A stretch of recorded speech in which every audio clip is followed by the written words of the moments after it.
وہ جو خدا کی ذات کا نقش اور اس کے جلال کا پرتاؤ ہے، یعنی خداوند یسوع المسیح کے نام میں آپ کی سلامتی ہو۔ آئیے ہم آج کی ویڈیو کا آغاز مقدس یوحنا کی معرفت لکھا گیا انجیلی بیان اس کا پہلا باب اور اس کی 18ویں آیت سے کرتے ہیں۔ خدا کو کسی نے کبھی نہیں دیکھا، اکلوتا بیٹا جو باپ کی گود میں ہے اسی نے ظاہر کیا۔ اب بہت سارے لوگ جب اس آیت کو پڑھتے ہیں تو وہ بڑے کنفیوز ہوتے ہیں۔ اس کا سبب یہ ہے کہ ہم عہد عتیق میں تو یہ پڑھتے ہیں کہ خدا تعالیٰ اپنے لوگوں پر ظاہر ہوئے، انہوں نے اپنے لوگوں سے بات چیت کی، ان کی رہنمائی کی، اور یہاں پر یوحنا رسول کہہ رہے ہیں کہ خدا کو کسی نے کبھی نہیں دیکھا۔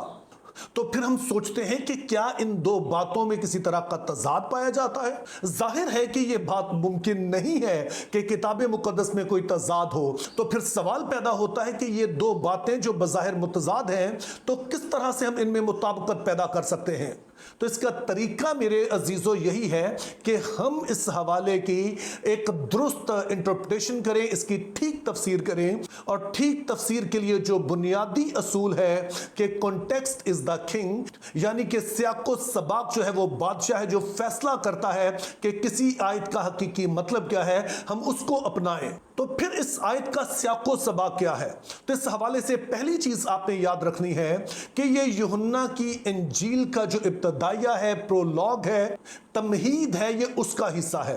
اب جب کسی کتاب کی تمہید لکھی جاتی ہے تو اس میں جو مین تھیمز ہوتے ہیں وہ عام طور پر انٹروڈیوس کروا دیے جاتے ہیں اور آگے جا کے پھر ان پر ڈیٹیل سے بات ہوتی ہے۔ تو یوحنا اپنے اس ابتدائی میں دو بڑی باتوں پر زور دیتا ہے۔ پہلے نمبر پر تو اس کا زور اس بات پر ہے کہ یسوع المسیح جو ہیں وہ ذات الہی ہیں، جیسے کہ آپ پڑھتے ہیں کہ ابتدا میں کلام تھا، کلام خدا کے ساتھ تھا اور کلام ہی خدا تھا۔ اور دوسری چیز جس پر وہ زور دیتے ہیں وہ یہ ہے کہ یسوع مسیح وہ وسیلہ ہے جس کے ذریعے سے خدا نے اپنے آپ کو پوری طرح سے دنیا میں ظاہر کیا ہے۔ اب اس بات کو اور بہتر سمجھنے کے لیے یہ 17 اور 18 آیات جو ہیں ان کو ہم ملا کر پڑھتے ہیں، اکٹھا پڑھتے ہیں، جن میں کچھ یوں لکھا ہے: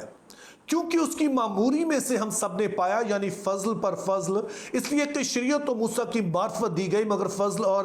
سچائی یسوع مسیح کی معرفت پہنچی۔ خدا کو کسی نے کبھی نہیں دیکھا، اکلوتا بیٹا جو باپ کی گود میں ہے اسی نے ظاہر کیا۔ تو میرے عزیزوں، جیسے میں نے پہلے کہا کہ یوحنا کا جو مین پوائنٹ ہے کہ یسوع مسیح کی طرح کسی بھی اور نے خدا باپ کو اس دنیا میں ظاہر نہیں کیا ہے۔ اور ان آیات میں یوحنا رسول یسوع مسیح کا موازنہ موسیٰ کے ساتھ کرتے ہیں، اور موسیٰ کے حوالے سے آپ نے یاد رکھنا ہے کہ بائبل مقدس میں اور کوئی شخص نہیں ہے جو کہ اس طرح سے خدا کو قریب سے جانتا ہو جتنا موسیٰ نے جانا ہے، چونکہ وہ شخص ہے جس کے بارے میں لکھا ہے کہ خدا اس سے روبرو باتیں کرتا تھا جیسے کہ کوئی اپنے دوست سے باتیں کرتا ہے، اور پھر موسیٰ ہے جو پہاڑ پر بھی جاتا ہے، اور موسیٰ ہی کے بارے میں ہم پڑھتے ہیں کہ اس پر خدا نے اپنے جلال کو ظاہر کیا۔ تو یوں ہم دیکھتے ہیں کہ موسیٰ وہ شخص ہے جو خدا کو بہت بہتر طور پر جانتا تھا، اور جس قدر انسان کے لیے ممکن ہے وہ اتنا خدا کے قریب ہو سکا، اور پھر ظاہر ہے جس قدر اس نے خدا کو جانا اس نے اسی کو دنیا پر ظاہر بھی کیا۔ لیکن یوحنا رسول کا یہاں پہ کہنا ہے کہ اگرچہ کہ موسیٰ نے خدا کی پہچان لوگوں کو دی، شریعت کے وسیلہ سے خدا کی مرضی کو ظاہر کیا، خدا کو ظاہر دنیا پر کیا، لیکن یسوع مسیح کی طرح وہ ظاہر نہیں کر سکا، چونکہ یسوع مسیح کا خدا باپ کے ساتھ ایک بالکل ہی الگ لیول کا رشتہ ہے۔ اور وہ رشتہ کیا ہے کہ جیسے ایک باپ اور بیٹے کا ہوتا ہے، کہ جیسے بیٹا باپ کی گود میں ہو، اور اگر آپ دوسرے الفاظ میں کہیں گے تو وہ ہے کہ جیسے کلام کرنے والے کا کلام سے رشتہ ہوتا ہے جو کہ اس کے اندر سے ہی نکلتا ہے، تو اتنا قریبی رشتہ موسیٰ کا بھی نہیں تھا جس کو سمجھا جاتا ہے کہ بہت ہی خدا کے قریب تھا۔ اس وجہ سے خدا یسوع مسیح ہی ہے جو کہ حقیقی معنوں میں خدا باپ کو اس دنیا میں ظاہر کر سکتے تھے۔ اسی لیے جب ہم اگلے ابواب میں پڑھتے ہیں تو یسوع مسیح بار بار اس بات کا دعویٰ کرتے ہیں کہ وہ ہیں جنہوں نے خدا باپ کو دیکھا ہے، وہ ہیں جو کہ آسمان سے اترے ہیں، وہ ہیں جن کو اگر آپ دیکھ لیں تو ایسا ہی ہے جیسے اپنے باپ کو دیکھا۔ تو یوں اس آیت کا مین پوائنٹ یہ نہیں ہے کہ کسی نے خدا کو دیکھا ہے یا نہیں دیکھا، بلکہ اصل میں یہ ہے کہ کون ہے جو خدا کو بہتر طور پر ظاہر کر سکتا ہے۔ اور یوحنا رسول کا کہنا ہے کہ